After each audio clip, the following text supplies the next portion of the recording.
Hello दोस्तों, स्वागत है आपका हमारे यूट्यूब चैनल में। आज हम कुछ ऐसे महत्वपूर्ण प्रश्न लेकर आए हैं जो कि गवर्नमेंट जॉब के एग्ज़ाम में बार बार रिपीट होते हैं, यानी ऐसे प्रश्न जो लगभग हर एग्ज़ाम में आपको देखने को मिल जाएंगे। तो ये वीडियो उनके लिए भी उपयोगी है जो गवर्नमेंट जॉब की तैयारी कर रहे हैं, और उनके लिए भी उपयोगी है जो गवर्नमेंट जॉब की तैयारी करना चाह रहे हैं। यानी हर वो छात्र इस वीडियो को देखकर आगामी एग्ज़ाम की तैयारी कर सकता है जिसमें सामाजिक विज्ञान का पोर्शन पूछा जाता है, चाहे वो टीचिंग के हों, नॉन टीचिंग के हों, DTPLSB, KBS, NBS या फिर रेलवे या SSC से संबंधित कोई भी एग्ज़ाम हो। तो चलिए शुरू करते हैं आज का अपना पहला प्रश्न। और आपको हम इस तरीके से पढ़ाने का प्रयास करेंगे कि एक प्रश्न से आपके कम से कम 2 या 3 प्रश्न क्लियर हो जाएं। चलिए, पहला क्वेश्चन है हमारा कि गुरु नानक जी का जन्म कहाँ हुआ था। तो गुरु नानक जी का जो जन्म हुआ था वह अमृतसर में हुआ था, और अमृतसर कहाँ है तो भैया पंजाब में है। ठीक है, कहाँ है? पंजाब में। अगले प्रश्न की तरफ चलते हैं। अगला प्रश्न है हमारा कि दिल्ली चलो का नारा किसने दिया। तो सुभाष चंद्र बोस ने दिल्ली चलो का नारा दिया। सुभाष चंद्र बोस ने दिया था, और दिल्ली देश की राजधानी है जो एक केंद्र शासित प्रदेश भी है। अगला है कि भारत के संविधान का पिता किसे कहा जाता है। भारत के संविधान का पिता डॉक्टर भीमराव अंबेडकर जी को कहा जाता है, और संविधान लिखने में इन्होंने 2 साल 11 माह और 18 दिन का समय लगा था। यानी अगर आपसे प्रश्न पूछ लिया जाए कि संविधान लिखने में कितना समय लगा था, तो 2 साल 11 माह और 18 दिन का समय लगा था। संविधान जो लागू हुआ था, वो आपको बता दें कि संविधान जो लिखकर रेडी हो गया था वह 26 नवंबर 1949 को लिखकर पूरी तरीके से तैयार हो गया था। क्या हो गया था?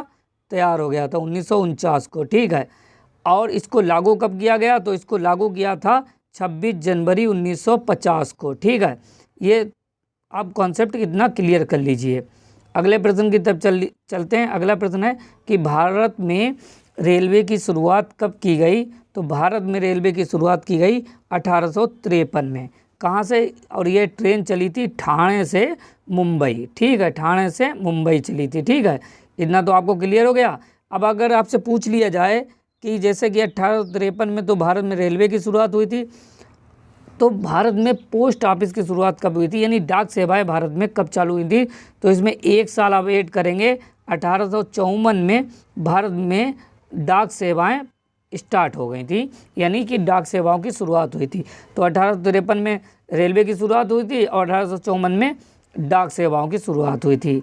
अगले प्रश्न की तरफ चलते हैं। अगला प्रश्न है हमारा कि असहयोग आंदोलन कब हुआ था। तो 1920 में असहयोग आंदोलन प्रारंभ हुआ था, 1922 तक ये चला था। कब तक चला था? 1922 तक चला था। इतना कॉन्सेप्ट तो आपको क्लियर हो गया है। ठीक है, अगले प्रश्न की तरफ चलते हैं। हमारा अगला प्रश्न है, अगर आपको इस वीडियो की या जो भी वीडियो हम अपलोड करते हैं उसकी PDF चाहिए, तब आप हमारे इस टेलीग्राम पर जाके विजिट कर सकते हैं। वहाँ से हम हर वीडियो की PDF अपलोड कर देते हैं। अगला प्रश्न है कि गांधी इरविन समझौता कब हुआ था। तो 5 मार्च 1931 ईस्वी को हुआ था। अगला प्रश्न है कि महात्मा गांधी दक्षिण अफ्रीका कब गए थे। तो 1893 ईस्वी में महात्मा गांधी दक्षिण अफ्रीका गए थे। और ये वापस कब आए थे? तो ये वापस आए थे, कब आए थे वापस? ये आए थे 9 जनवरी 1915 को। कब आए थे? 9 जनवरी 1915 को। और 9 जनवरी को ही हम प्रवासी दिवस के रूप में मनाते हैं, जो कि गांधी जी के आने का दिन था।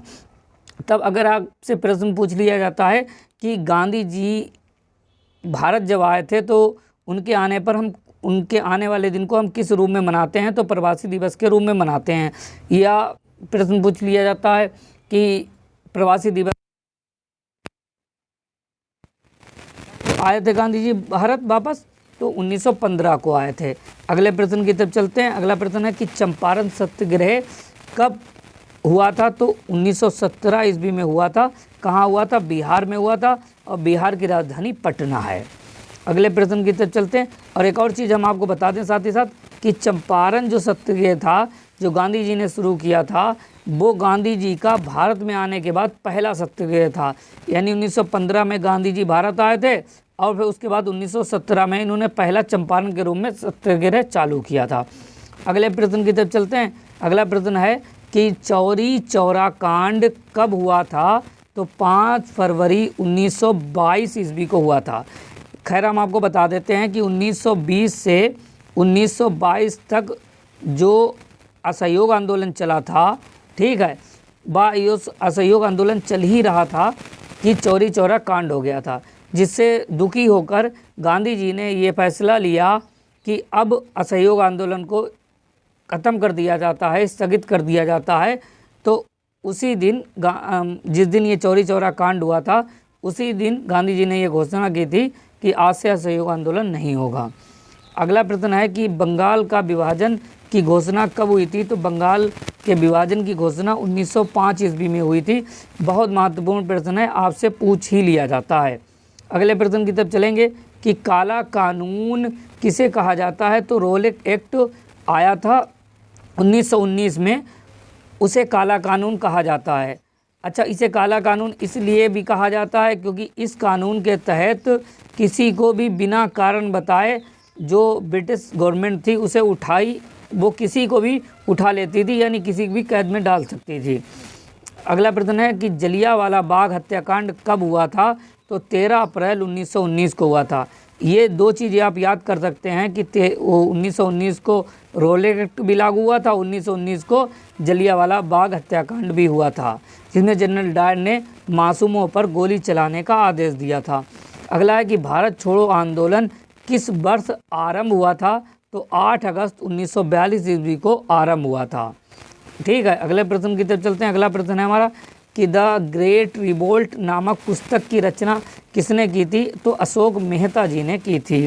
अगला प्रश्न है कि 1857 के गदर को किसने क्रांति का नाम दिया? तो कार्ल मार्क्स ने इसे क्रांति का नाम दिया था। 1857 की क्रांति का प्रमुख कारण क्या था?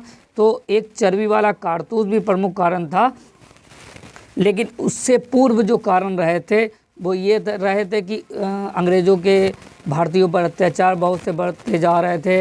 अंग्रेज़ भारत में जो रहने वाले भारतीय हैं उनको धर्म के आधार पर आज़ादी नहीं दे रहे थे, और बहुत से कारण थे जिसमें कर वसूली बहुत ज़्यादा हो रही थी, मनमानियाँ चल रही थी। लेकिन जब चर्बी वाला कांड हुआ था, जो चर्बी का कारतूस था उसका कांड हुआ था, तब ये एक प्रमुख कारण माना जाता है। अगले प्रश्न की तरफ चलते हैं हम। अगला प्रश्न है हमारा कि 1857 के विद्रोह के समय भारत का गवर्नर जनरल कौन था? ये बहुत महत्वपूर्ण प्रश्न है, इससे संबंधित बाकी प्रश्न भी हम आपको करा ही देते हैं कि 1857 के विद्रोह के समय भारत का गवर्नर जनरल कौन था? तो लॉर्ड कैनिंग थे। ठीक है, कौन थे? लॉर्ड कैनिंग थे। हम आपको बता दें कि लॉर्ड कैनिंग 1857 में भारत के गवर्नर जनरल थे, और यहीं से भारत में गवर्नर जनरल का पद जो था वो समाप्त कर दिया गया था। और इन्हीं को, यानी अगर आपसे प्रश्न पूछ लिया जाए कि भारत के अंतिम गवर्नर जनरल कौन थे, तो लॉर्ड कैनिंग थे, और भारत इन्हीं को गवर्नर जनरल के पद से हटाकर वायसराय बना दिया गया था। यानी 1857 से ही भारत में गवर्नर जनरल की पोस्ट को ख़त्म करके उसके स्थान पर वायसराय बना दिया गया था। तो भारत के पहले वायसराय लॉर्ड कैनिंग ही थे। ठीक है, अगर आपको वीडियो पसंद आया हो तो आप इसे लाइक करें, सब्सक्राइब करें, अपने दोस्तों के संग शेयर करें, और रोज़ाना इस तरीके के वीडियो पाने के लिए आप हमारे चैनल पर बने रहें। आप किसी भी गवर्नमेंट जॉब की तैयारी कर रहे हैं, आपको यहाँ बिल्कुल फ्री में तैयारी कराई जाएगी। ओके, धन्यवाद, शुक्रिया, मिलते हैं नेक्स्ट।